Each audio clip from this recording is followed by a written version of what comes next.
بهشمش، قطوش، شخلوط، شعال، صشعيف، بخله لشطوش، لشكشليعوش، داعش. لم تطرح الكلمة على أنها تشبه تعاويذ سحرية، بل على أنها اختصار لجملة هي الدولة الإسلامية في العراق والشام. هذا في اللغة العربية، فكيف يلفظ الاسم في الإنجليزية؟ في الحقيقة فإن الاسم لا يعرب كما هو، كأن يلفظ داعش، كما هو الحال بالنسبة لتعريب مصطلح تنظيم القاعدة. A message from Al Qaeda to Al Qaeda has always been very abandon Al Qaeda. That Al Qaeda is going back. يلفظ اسم داعش بالإنجليزية ISIS، كاختصار لترجمة الدولة الإسلامية في العراق والشام. To which ISIS could be action against ISIS.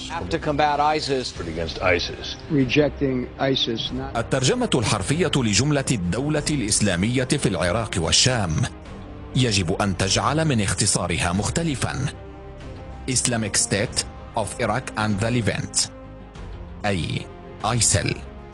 تم استبدال كلمة الشام ليفنت بسوريا سيريا لتصبح ISIS. فلماذا ISIS؟ وما أصل الكلمة؟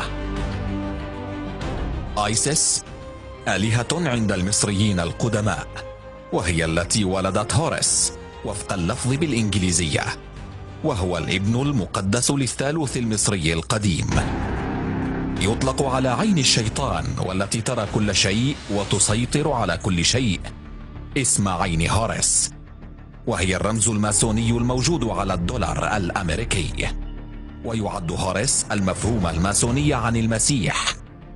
هورس إذن هو الابن المباشر لآيسيس.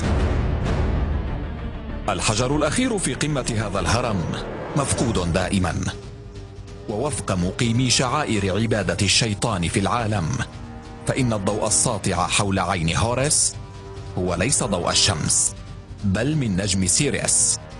وجاء في كتابات ريبل بالفور أن عودة هذا الحجر إلى قمة الهرم سوف تعني حسب النبوءات عودة المسيح الدجال. قاد البحث عن أصل كلمة آيسيس إذن إلى عين الشيطان وطقوس عبادته. فماذا عن تلك الطقوس؟